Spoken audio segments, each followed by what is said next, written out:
Bank Nifty की और Airtel की। एयरटेल में जिसमें थोड़ी हल्की फुल्की मूवमेंट चल रही है, और सिल्वर अपने लाइफ टाइम हाई के आसपास पहुंच गया है, मतलब वो अपने लाइफ टाइम हाई पर ही चल रहा है। अभी $36 यहाँ पे दिख रहा है। Just second. Okay, sound is clear, video is clear.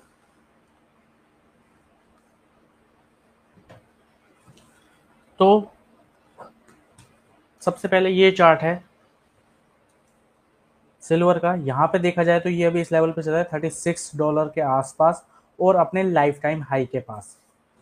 यहाँ पे पिछली बार जब इसकी बात हुई थी तो ये एक इस लेवल पे था, ये जो रेड कैंडल बनी थी, हमें उम्मीद थी कि थोड़ा बहुत और नीचे आए और इस लेवल को वापस से टेस्ट करे, लेकिन किया नहीं, और यहाँ से एक बड़ी बुलिश कैंडल बनी।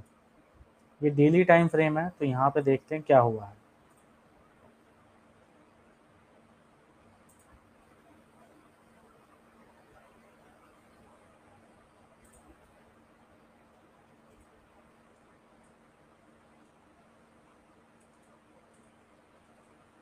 तो यहाँ से ब्रेकआउट मिला 35 के ऊपर से, और यहाँ पे अभी सीधा ऊपर ऊपर जाए जा रहा है। मतलब कोई भी रीटेस्ट का सिग्नल अभी इसने नहीं दिया है कि वापस से इस लेवल को रीटेस्ट करने आएगा या नहीं। $35 के आसपास अगर आता है तो फिर यहाँ से एक बड़ी एंट्री मिल सकती है। मतलब हमें यहाँ पे एक अच्छा ब्रेकआउट देखने को मिला है, इस लेवल पे बढ़िया तगड़ा ब्रेकआउट देखने को मिला है $35 के आसपास से। लेकिन अभी हो सकता है ये वापस से हमें एक रीटेस्ट करता हुआ दिखे आने वाले कुछ दिनों में। यहाँ तक अगर यहाँ आपको रीटेस्ट करता हुआ दिखता है तो यहाँ से हम एक लॉन्ग एंट्री जरूर बना सकते हैं, क्योंकि एक परफेक्ट स्ट्रक्चर का यहाँ से ब्रेकआउट हुआ, यहाँ कंसोलिडेट हुआ, अच्छी खासी बड़ी कैंडल बनी, फिर हल्का सा रुका 2 दिन अपने रेजिस्टेंस के पास। यहाँ पे लोगों को लगा कि यहाँ से नीचे आ सकती है मार्केट। जो शॉर्ट्स अगर यहाँ पे क्रिएट हुए तो सबको अच्छी तरह से एग्जिट कराया, मतलब एग्जिट कराया, स्टॉप लॉस हिट कराया। और हो सकता है ये अभी यहाँ से काफ़ी ऊपर चला गया है, एक बार इस लेवल को जो अपना प्रीवियस रेजिस्टेंस थी जो अभी सपोर्ट की तरह काम करेगी, यहाँ पे एक बार वापस से ये इसको रीटेस्ट करने आए और यहाँ इस लेवल को वापस एक बार टेस्ट करे। लेकिन अभी के हिसाब से तो ये मार्केट ऊपर ही है। 15 मिनट के टाइम फ्रेम पर देख लेते हैं।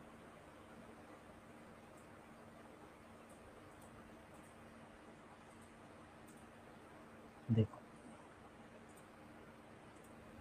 ये रही मार्केट, यहाँ से 15 मिनट का टाइम फ्रेम है। ये एक राउंडिंग बॉटम जैसा बना, इसका ब्रेकआउट हुआ, ऊपर रीटेस्ट हुआ, ऊपर जाने की कोशिश करी। लेकिन अगर यहाँ पे किसी का स्टॉप लॉस ये वाले लेवल का रहा होगा तो वो स्टॉप लॉस हिट होगा।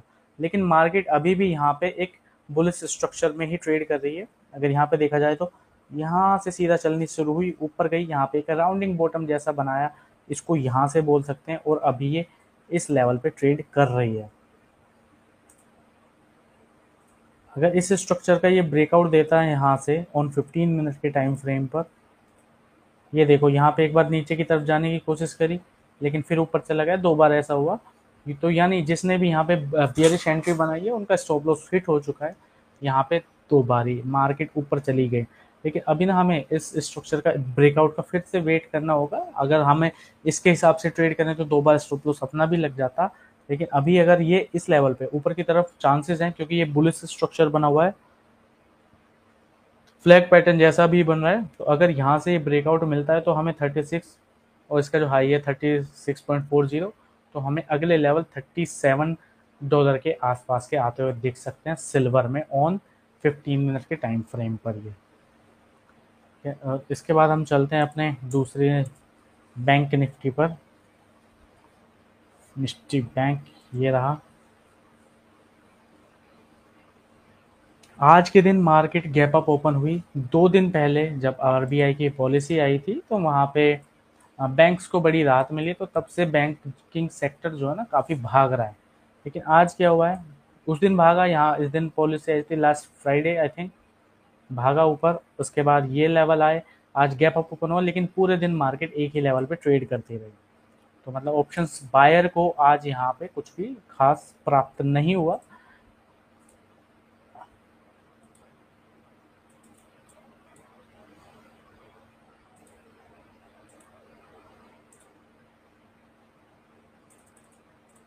यहाँ पे एक ही रेंज में मार्केट ट्रेड करती रही। अगर ये अब कल के दिन या आने वाले दिनों में इस लेवल को फिल करता है, जो कि ये है, इसका जो गैप है यहाँ को फिल करता है इस लेवल पे, तो 56,560 के आसपास अगर मार्केट आती है, 55,600 56,600 के आसपास अगर मार्केट आती है, तो यहाँ एक गैप फिल होगा और फिर यहाँ से ऊपर की तरफ मोमेंटम आता हुआ दिखेगा। हो सकता है ये कल के दिन ही यहाँ पे मार्केट इस लेवल पे गैप डाउन हो, ओपन हो, या फिर एक शुरू की ही एक दो कैंडल इसको फिल कर दे और उसके बाद मार्केट सीधा ऊपर चली जाए। ये लेवल है, ये यहाँ पे हमें एंट्री का मौका मिल सकता है।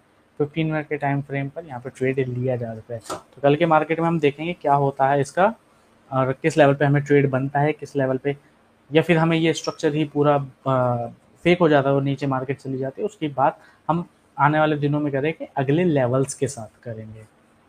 एक बार बैंक निफ्टी को हम देखते हैं डेली टाइम फ्रेम पर।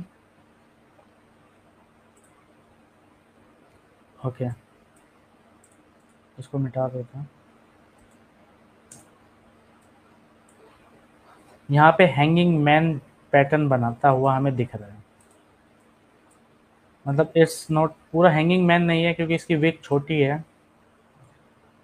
यहाँ पे देखा जाए तो एक छोटी सी विक है, लेकिन आज गैप अप ओपन होने के बाद एक रेड कैंडल में क्लोजिंग दी है। अगर ये फिर से इस लेवल को जो मैंने बताया 15 मिनट के टाइम फ्रेम पे, जो यहाँ पर गैप है, इसको फिल करके मार्केट ऊपर जाता है, तो फिर हमें फिर से नए हाइज यहाँ पे बनते हुए दिखेंगे बैंक निफ्टी में। क्योंकि जो RBI की पॉलिसी है कि जिसमें CRR कम किया गया है, उससे उम्मीद है कि मार्केट में कैश इनफ्लो होगा, मार्केट में और पैसा बढ़ेगा और यहाँ से इंडाइसेस हमारे नए हाइज लगाएंगे।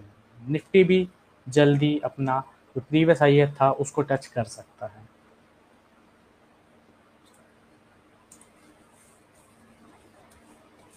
और आज न्यूज आई कि अपना जो स्टारलिंक है इलॉन मस्क का, वो जल्दी कुछ नए मतलब इंडिया में ऑपरेशन शुरू कर सकता है।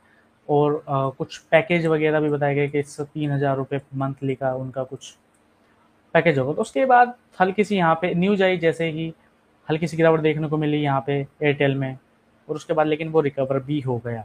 लेकिन जो अपना प्रीवियस ये जो ग्रीन कैंडल थी, इसके लो के आसपास से ये रिकवर हो गया। इसका मतलब ये है कि यहाँ पे ज़्यादा इम्पैक्ट नहीं पड़ा, और एयरटेल को का जो स्ट्रक्चर है देखा जाए तो अभी ना ये एक रेंज में ही ट्रेड कर रहा है। ये इस रेंज में भी ट्रेड कर रहा है,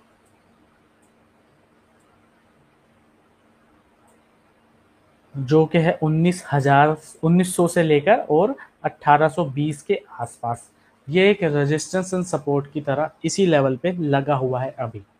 अगर इस लेवल पे जाता है 1900 के आसपास तो गिर जाता है वापस से, यहाँ से लगभग 80 पॉइंट नीचे फिर सपोर्ट लेता है, तो इसी रेंज में भी ट्रेड कर रहा है। जब तक ये ब्रेकआउट नहीं देता है अपने किसी भी साइड, या मतलब यहाँ से ऊपर या नीचे की तरफ ब्रेकआउट नहीं देता है, तो अभी हम इस रेंज को प्ले कर सकते हैं, यहाँ से लेकर यहाँ तक का।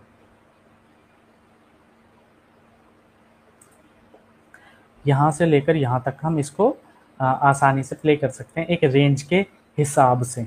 15 मिनट के टाइम फ्रेम पर देखते हैं इसमें क्या हो रहा है, कुछ पैटर्न वगैरह हमें दिखता है या नहीं, तो क्लियर कर लेते हैं।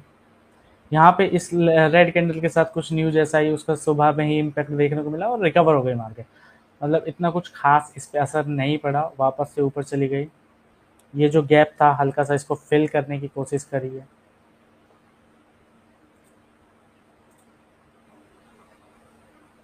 लेकिन जो इस स्ट्रक्चर का ब्रेकआउट हुआ नीचे की तरफ, वो उसमें कुछ खास एंट्री नहीं मिल पाई, क्योंकि ब्रेक होते ही वो मार्केट इतनी बड़ी रेड कैंडल बनी।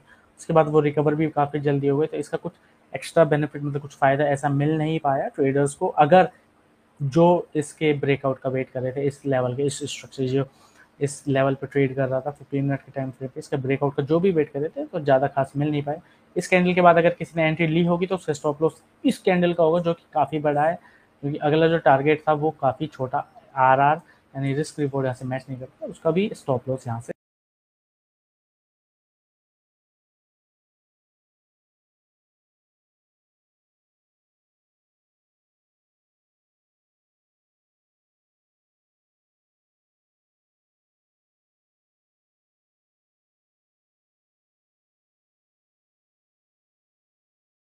ट्रेड कर रहा है।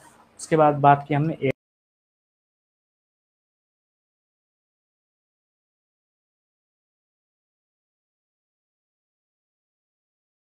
उसके बाद यहाँ पे पीएनएल अपना प्रॉफिट में आ गया और $704 के आसपास यहाँ पे प्रॉफिट चल रहा है। और जैसे मैंने आपको बताया कि ये एक डेमो अकाउंट है, तो सिर्फ लर्निंग पर्पज़ के लिए कोई भी ट्रेड या आपको यहाँ पे ट्रेड सजेस्ट नहीं किया गया है, ठीक है। तो चलिए गाइज, मिलते हैं अगली वीडियो में एक और नए टॉपिक के साथ। क्या देखना चाहेंगे आप कमेंट करके